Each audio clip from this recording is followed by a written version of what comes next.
Hello স্টুডেন্টরা, tuition রুমে তোমাদের স্বাগতম। আজকে আমি তোমাদের ক্লাস 8-এর বাংলার বনভোজনের ব্যাপার এই গল্পটা পড়াবো। লেখক হচ্ছে নারায়ণ গঙ্গোপাধ্যায়। আর আশা করি তোমাদের ফার্স্ট টার্ম পরীক্ষা হয়ে গেছে, তাই সেকেন্ড টার্মের সিলেবাস অনুযায়ী আমি পড়াবো। আজকে আমি অনুশীলনীর প্রশ্ন উত্তর তোমাদের করাবো। আর চ্যানেলটিকে ভালো লাগলে তোমরা প্লিজ একটা সাবস্ক্রাইব করে দেবে, লাইক দিতে ভুলবে না, একটা শেয়ার করে দেবে যাতে তোমাদের বন্ধুরা দেখার সুযোগ পায়। আর কমেন্ট বক্সে তোমাদের পড়াশোনা কিভাবে করছি না করছি পড়াচ্ছি সে বিষয়ে তোমাদের মতামতটা জানাবে। আচ্ছা, এসো প্রশ্নতে আসা যাক। অনুশীলনী প্রশ্ন 2 নম্বর, নিচের প্রশ্নগুলির কয়েকটি বাক্যে উত্তর দাও। 2.1 দেখো, বনভোজ উদ্যোগ কাদের মধ্যে দেখা গিয়েছিল? উত্তর দেখো, হাবুল সেন, টেনিদা, প্যালা ও ক্যাবলা বনভোজের উদ্যোগ নিতে দেখা গিয়েছিল। তারপরে দেখো, বনভোজনের জায়গা কোথায় ঠিক হয়েছিল? শ্যামবাজার স্টেশন থেকে মার্টিন রেলে চড়ে বাগুইআটি ছাড়িয়ে আরও 4টে স্টেশন দূরে ক্যাবলার মামার বাড়ি বাগানবাড়িতে বনভোজনের জায়গা ঠিক হয়েছিল। তারপরে দেখো, বনভোজনের জায়গায় কিভাবে যাওয়া যাবে?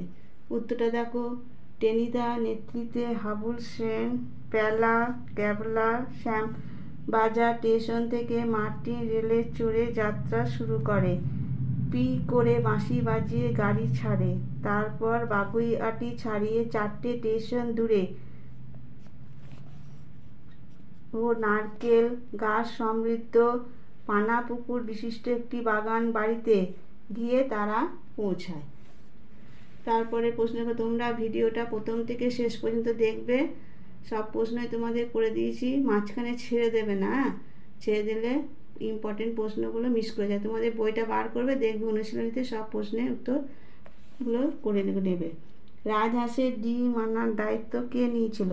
প্যালা রাজহাঁসের ডিম আনার দায়িত্ব গ্রহণ করে। তারপর দেখো, বনভোজনের বেশিরভাগ সামগ্রী কারা সাবাড় করেছিল? উত্তরে দেখো, কয়েকটা বাঁদর বনভোজনের জন্য রেখে দেওয়া বেশিরভাগ সামগ্রী সাবাড় করেছিল। তারপরে প্রশ্ন দেখো, কোন খাবারের কারণে বনভোজন ফলভোজনে পরিণত হলো? উত্তরে দেখো, বনভোজনে গিয়ে নানা সমস্যার পর খিচুড়ি রান্নার দায়িত্ব পড়ে টেনিদার ওপর।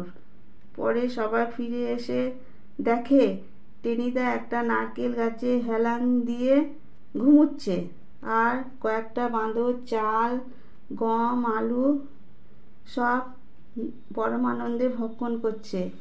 ক্যাবলা, প্যালা ও হাবুল সেনের চিৎকারে বাঁদরেরা চাল, ডাল, আলুর পুটলি নিয়ে কাঁঠাল গাছের মাথায় উঠে গেলে রান্নার দফা রফা হয়। ক্ষুধার্ত সবাই পাকা জলপাই খেয়ে খিদে মেটায়। এইভাবে বনভোজন ফলভোজনে পরিণত হয়। তারপরে দেখো, নিচের শব্দগুলি সন্ধি বিচ্ছেদ করো। মোগলাই, মোগল যুক্ত আয়। বৃষ্টি, বৃষ যুক্ত তি। আবিষ্কার, আবি যুক্ত কার। রান্না, রান্ধ যুক্ত না। পরীক্ষা, পরি যুক্ত ইক্ষা। এগুলো তোমরা সব করবে, খাতায় লিখে নেবে। আচ্ছা দেখো, তারপরে দেখো, নিচের শব্দগুলি ধ্বনিতাত্ত্বিক বিচার করো। বিশ্রী, বিশ্রী থেকে বিচ্ছিরি। লিষ্টি, লিস্ট, লিষ্টি। ভদ্দর, ভদ্র, ভদ্দর। স্টুপিড হবে স্টুপিড, স্টুপিড। এগুলো সব ধ্বনি পরিবর্তন। তারপর 6 নম্বরে দেখো, শব্দগুলি দল বিশ্লেষণ করে মুক্ত দল ও রুদ্র দল চিহ্নিত করো। এটা দেখো, প্রদত্ত শব্দ আছে বনভোজন, এটা ভেঙে বলতে বনভোজন, ভেঙে ভেঙে হচ্ছে উচ্চারণ। বন হচ্ছে রুদ্র দল, ভো হচ্ছে মুক্ত দল, জন হচ্ছে রুদ্র দল। উচ্চারণ অনুযায়ী করতে হবে। হ্যাঁ, তারপরে দলপতি, দ, ল, প, তি। এটা দ হচ্ছে মুক্ত দল, ল হচ্ছে মুক্ত দল, প হচ্ছে মুক্ত দল, তি হচ্ছে মুক্ত দল। হলো। তারপরে হচ্ছে বেরসিক, বে রো শিক, এবার ভাঙতে হবে। তারপরে বেটা হচ্ছে মুক্ত দল, রটা হচ্ছে মুক্ত দল, আবার শিকটা হচ্ছে রুদ্র দল। তারপরে দেখো, দ্রাক্ষা ফল, দ্রাক, দ্রাক খা ফল, দ্রাকটা হচ্ছে রুদ্ধদ্বর, খাটা হচ্ছে মুক্তদ্বর, আর ফলটা হচ্ছে রুদ্ধদ্বর। এভাবে তো ভেঙে ভেঙে উচ্চারণ অনুযায়ী করতে হবে। হ্যাঁ, রেলগাড়ি, রেল গা রি, রেলটা হচ্ছে রুদ্ধদ্বর, গাটা হচ্ছে মুক্তদ্বর, রিটা হচ্ছে রুদ্ধদ্বর। এগুলো সব ব্যাকরণের, এগুলো ব্যাকরণ থেকে দিয়েছে অনুশীলনীতে। হ্যাঁ, তোমরা উচ্চারণ করে করে ভেঙে ভেঙে করবে।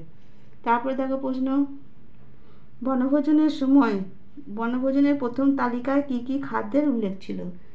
দেখো উত্তর, হাবুল সেন বনভোজনের জন্য প্রথমে যে তালিকা দিয়েছিল তাতে পোলাও, ডিমের ডালনা, রুই মাছের কালিয়া, মাংসের কোরমা প্রভৃতি খাবার ছিল প্রথম তালিকায়। তারপরে বনভোজনে এমন, তা সেগুলো বাতিল হলো কেন? উত্তর, বনভোজনে এমন রান্নার জন্য 4 জনে মিলে চাঁদা ওঠে 10 টাকা 6 আনা। তাই প্রথমে খাবারের তালিকার জন্য প্রয়োজনীয় অর্থ তাদের না থাকায় এমন রান্নার পরিকল্পনা বাতিল হয়। তারপরে প্রশ্ন দেখো, বনভোজনের দ্বিতীয় তালিকায় কী কী খাদ্যের উল্লেখ ছিল এবং কে কী কাজে দায়িত্ব নিয়েছিল? উত্তর দেখো, বনভোজনের দ্বিতীয় তালিকায় ঠিক হয় রান্না হবে খিচুড়ি, আলু ভাজা, পোনা মাছের কালিয়া, আমের আচার, রসগোল্লা, লেডিকেনি। কে কী কাজের দায়িত্ব নিয়েছিল দেখো, পেলা রাজহাঁসের ডিম আনবে, ক্যাবলা আলু ভাজবে, পেলা পোনা মাছের কালিয়া রাঁধবে, হাবুল দিদিমার ঘর থেকে হাত সাফাই করে আমের আচার আনবে, আর রসগোল্লা লেডিকেনি ধারে কিনবে। এই প্রশ্নগুলো তোমরা প্রথম থেকে শেষ পর্যন্ত দেখবে, স্কিপ করে করে দেখবে না, তাহলে ইম্পর্টেন্ট প্রশ্নগুলো মিস করে যাবে। এটা সব অনুশীলনী প্রশ্ন। এবার দেখো, পেলার রাজহাঁসের ডিম আনার ঘটনাটি বর্ণনা দাও। এটা আমি আর পড়লাম না, তোমরা নিজে নিজে এটা স্কিপ করে করে দেখে নেবে। আর ভিডিওটা আমি একটু ছোট করবো আজকে। হ্যাঁ, তোমরা স্কিপ করে করে দেখে নাও যে পেলা রাজহাঁসের ডিম আনার ঘটনাটি বর্ণনা দেবে। স্কিপ করে করে এগুলো দেখে নাও, দেখে নেবে। হ্যাঁ, তারপরে দেখো, তারপরে প্রশ্ন দেখো, ট্রেন থেকে নেমে হাঁটতে গিয়ে তাদের কি কি কি বিপদ ঘটেছিল? এখানে উত্তরটা তোমরা দেখে নাও, স্কিপ করে করে দেখে নেবে। হ্যাঁ, তোমরা দেখে নাও, এটা এখান থেকে একদম স্কিপ করে করে তোমরা দেখে নেবে। হ্যাঁ, আমি আজকে আর পড়ানো না, ভিডিওটা একটু ছোট করব, তোমরা দেখে নেবে। তারপরে দেখো, তারপরে প্রশ্ন বলছে, মাছের কালিয়া 3টে বেজে গেল, মাছের কালিয়া সম্পর্কে এরকম বলার কারণ কি? উত্তরটা তোমরা এটা দেখে নেবে স্কিপ করে করে। হ্যাঁ, স্কিপ করে করে দেখে নাও। উত্তরটা তোমরা স্কিপ করে করে সব দেখে নেবে। হ্যাঁ, ভিডিওটা আমি আগে আর বাড়ালাম না, তোমরা দেখে নিয়ে খাতায় লিখে নেবে। এইগুলো ছিল অনুশীলনী সব প্রশ্ন উত্তর, তোমরা সব করে নেবে এগুলো। আর পরীক্ষাতে আশা করি এখান থেকে করবে। সিলেবাস প্রচুর আছে, তোমরা ভালো করে পড়বে আর যতটা সম্ভব বানিয়ে লেখার চেষ্টা করবে।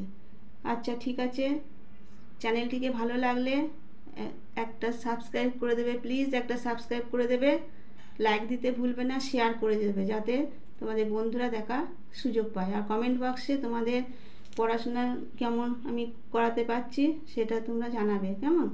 আচ্ছা, ঠিক আছে, আজকে আমি আমার ভিডিওটা এখানেই শেষ করলাম।